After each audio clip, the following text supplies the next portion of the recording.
So welcome everyone, यहाँ सम्पूर्णलाई स्वागत गर्न चाहन्छु मेरो नयाँ भिडियोमा। गाइज, पासपोर्ट एउटा यस्तो आइडी जुन आइडीको सहयोग बिना हामी कुनै पनि एक देशबाट अर्को देशमा जान सक्दैनौँ। चाहे त्यो वैदेशिक रोजगारीको लागि होस्, चाहे त्यो वैदेशिक भ्रमणको लागि होस्, चाहे त्यो हामी फरेन स्टडीको लागि होस्, हामी कुनै पनि पर्पजको लागि एक देशबाट अर्को देशमा जानको लागि पासपोर्टको अनिवार्य रूपमा चाहिन्छ। विदाउट पासपोर्ट हामी कुनै पनि एक देशबाट अर्को देशमा जान सक्दैनौँ। तर गाइज, कुनै एउटा समय थियो, कुनै एउटा बेला थियो जुन बेलामा हामी पासपोर्ट अफिसमा लामो लाइन बसेर अनि बल्ल हाम्रो पालो आउँथ्यो र अप्लाई गर्न पाउँथ्यो पासपोर्टको लागि। तर त्यो अप्लाई गर्दा पनि अरूले अप्लाई गर्थ्यो, जसले गर्दा त्यो अवस्थामा के हुन्थ्यो भन्दाखेरि गाइज, कहिलेकाहीँ हाम्रो स्पेलिङ मिस्टेक हुन्थ्यो, कहिले एड्रेस मिस्टेक हुन्थ्यो, कहिले कन्ट्याक्ट नम्बर मिस्टेक हुन्थ्यो। हामीले विभिन्न समस्याहरूको फेस गर्नु पर्थ्यो। तर गाइज, केही समयदेखि अनलाइन सिस्टम ल्याएदेखि हामीलाई धेरै सजिलो भएको छ, किनकि हामीले आफैले घरमै बसेर अनलाइनबाट फर्म भर्न सक्छौँ, अप्लाई गर्न सक्छौँ पासपोर्टको लागि। आजको यस भिडियो अन्तर्गत रहेर म बताउनेछु हामी कसरी फर्म भर्न सक्छौँ, अप्लाई गर्न सक्छौँ अनलाइनबाट घरमै बसेर। यदि तपाईँ सिक्न चाहन्छ, तपाईँ जान्न चाहन्छ, घरमै बसेर अनलाइनबाट पासपोर्टको लागि अप्लाई गर्न चाहनुहुन्छ भने पक्कै पनि गाइज यो भिडियो तपाईँको लागि हुनेछ। यो भिडियोलाई अन्त्यसम्म हेर्नुहोला। त्यसभन्दा पहिले गाइज, यस भिडियोलाई लाइक गर्नुभएको छैन भने प्लिज लाइक गरेर मलाई सपोर्ट गर्नुहोला, किन गाइज तपाईँको एक लाइकले मलाई धेरै मोटिभेट गर्दछ। र साथै यस च्यानलमा नयाँ आउनुभएको छ भने प्लिज सब्सक्राइब गरेर सँगै रहेको बेल आइकनको अल नोटिफिकेसनमा क्लिक गर्न नभुल्नुहोला। गाइज, म हो तपाईँहरूको प्यारो साथी आमी र तपाईँहरू हेर्दै हुनुहुन्छ interesting YouTube channel Techno ATM. हस्त साथै आजको भिडियो सुरु गरौँ। आजको टपिकबाट म देखाउने छु मेरो मोबाइलको स्क्रिनमा लाइभ हामी कसरी पासपोर्टको लागि अप्लाई गर्न सक्छौँ त हामी घरमै बसेर अनलाइनबाट। ओके गाइज, आजको भिडियो सुरु गरौँ आजको टपिकबाट। ओके गाइज, म मेरो मोबाइलको स्क्रिनमा आइसकेँ। फर्स्ट अफ अल त गाइज के गर्नुपर्छ भन्दाखेरि तपाईँको मोबाइलमाको ब्राउजर कुनै ओपन गर्नुहोस्। जस्तै मैले क्रोम ब्राउजर ओपन गरेँ, सिम्पली म क्रोम ब्राउजर ओपन गर्छु।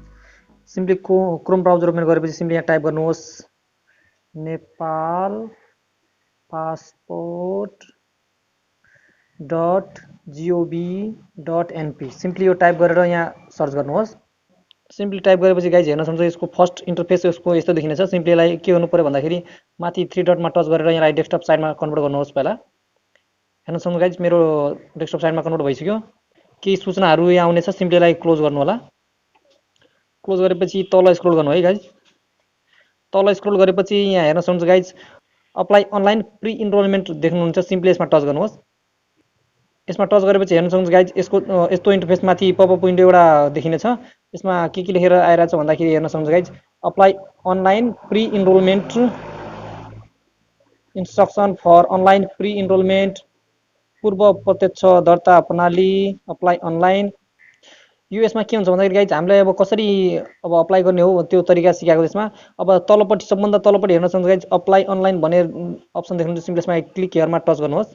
यहाँ टच गरेपछि हेर्न सक्नुहुन्छ गाइज यसको अर्को इन्टरफेस खुल्नेछ। यसमा बिफोर यु स्टार्ट, यो स्टार्ट गर्नुभन्दा पहिले के हामीले गर्नुपर्छ भन्ने कुरा यसमा देखाएको छ। सिम्पली यसमा के गर्नु पर्यो भन्दाखेरि यहाँ माथि हेर्न सक्नुहुन्छ आई एक्नोलेज, सिम्पली यसमा ट्रिक गर्नुहोस् र नेक्स्ट गर्नुहोस्।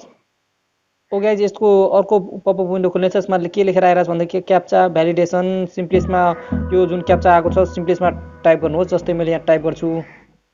सिम्पली क्याप्चा हालिसकेपछि सबमिट गर्नुहोस्।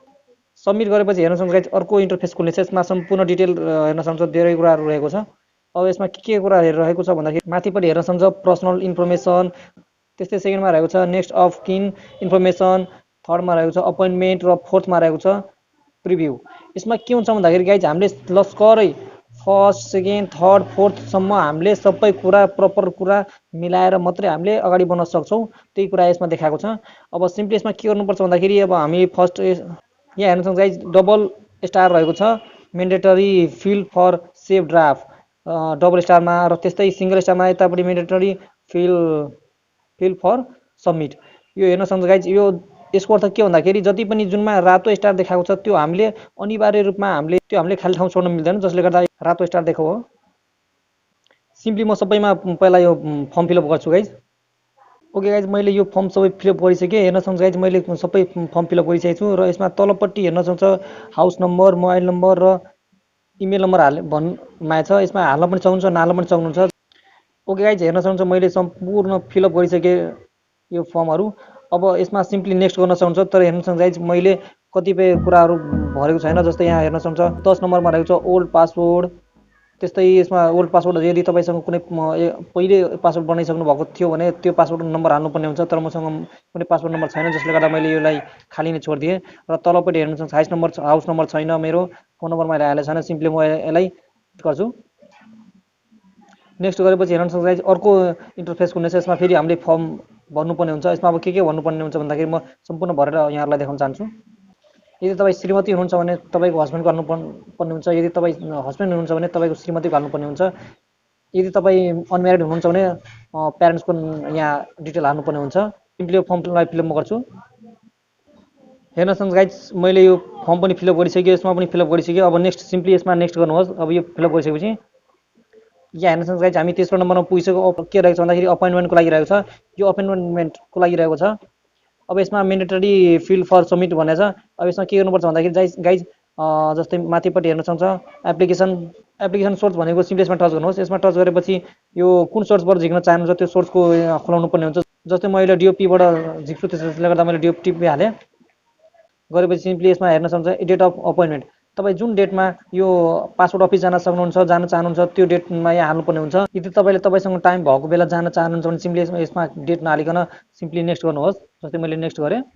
नेक्स्ट गरेपछि हेर्न सक्नुहुन्छ गाइज, यो प्रिभ्यू भनेको के हुन्छ भन्दाखेरि यदि तपाईँको कुनै केही डकुमेन्ट केही मिस्टेक भएको छ, कुनै एड्रेसहरू मोबाइल नम्बरहरू नामहरू केही मिस्टेक भएको छ भने यहाँबाट सजिलै सच्याउन सक्नुहुन्छ। यो सच्याउनको लागि प्रिभ्यू दिए हो। सिम्पली अब मेरो सबै करेक्सन छ, म करेक्ट गरिसकेको छु। सिम्पली म यसलाई नेक्स्ट गर्छु। नेक्स्ट गरेपछि हेर्न सक्नुहुन्छ गाइज, यसमा के आएको छ भन्दाखेरि record successfully submitted with reference number. यो रेफरेन्स नम्बर के हुन्छ भन्दाखेरि यो रेफरेन्स नम्बरले हामीलाई पासपोर्ट अफिसले हामीलाई ट्र्याक गर्न सक्छ र हाम्रो पासपोर्टलाई ट्र्याक गर्न सक्छ कुन नम्बर भयो भनेर। सजिलै गरी हामीले यो नम्बर पनि हामीले डाइरेक्ट पासपोर्ट अफिसमा लिएर जाँदाखेरि हाम्रो नम्बर ट्र्याक नम्बरबाट पासपोर्ट झिक्न सक्छौँ। र त्यस्तै please remember your reference number to track your location in future. हामी पछि यदि निकाल्नु पर्यो भने यो रेफरेन्स नम्बरबाट निकाल्न सक्छौँ। अब सिम्पली यसलाई म ब्याक ओके गर्छु। अब यो ओके गरेपछि हेर्न सक्नुहुन्छ गाइज, यसमा सम्पूर्ण डिटेल रहेको छ। अब रेफरेन्स नम्बर नामहरू सम्पूर्ण कुरा यसमा रहेको छ। र डाउनलोड एप्लिकेसन हेर्न सक्नुहुन्छ। डाउनलोड एप्लिकेसनमा टच गर्नुहोस्। हेर्न सक्नुहुन्छ गाइज, मैले यो डाउनलोड गरिसकेँ। यसमा अब हामीले 35 mm इन्टु 45 mm को फोटो यहाँ टालेर त्यो डेट हालेर जुन डेट हालेको छौँ त्यो डेटमा जानुपर्ने हुन्छ। यदि तपाईँले डेट हाल्नु भएको छैन, यदि तपाईँसँग टाइम भएको बेला जान चाहनुहुन्छ भने पक्कै पनि तपाईँ कुनै पनि डेटमा आफूसँग टाइम भएको बेला जान सक्नुहुन्छ। यसरी गाइज हामीले सम्पूर्ण कुराहरू यसमा फिलअप गरिसक्यौँ। यसरी सजिलो गरी हामीले पासपोर्टको लागि अप्लाई गर्न सक्छौँ घरमै बसेर अनलाइनबाट। आशा गर्छु साथीहरू यो भिडियो राम्रो लागेको छ। तपाईँले पनि सिक्नुभयो होला हामीले अनलाइनबाट कसरी पासपोर्टको लागि अप्लाई गर्न सक्छौँ, कसरी फर्म भर्न सक्छौँ भन्ने कुरा सम्पूर्ण डिटेलमा मैले सिकाएको छु। ओके गाइज, नेक्स्ट भिडियोमा भेट हुने नै। ओके गाइज, आजको लागि यति नै। आशा गर्छु गाइज यो भिडियो हेरिसकेपछि तपाईँले पनि अनलाइनबाट पासपोर्टको लागि फर्म भर्न सक्नुहुनेछ। गाइज, यदि तपाईँलाई यो भिडियो मन परेको छ, यदि यो भिडियोबाट केही सिक्नु भएको छ भने प्लिज लाइक गर्न चाहिँ नभुल्नुहोला गाइज, किनकि तपाईँको एक लाइकले मलाई धेरै मोटिभेट गर्दछ गाइज। आजको लागि यति नै। नेक्स्ट भिडियो भेट हुने नै छ गाइज। तबसम्मको लागि take care, stay home, stay safe. जय नेपाल।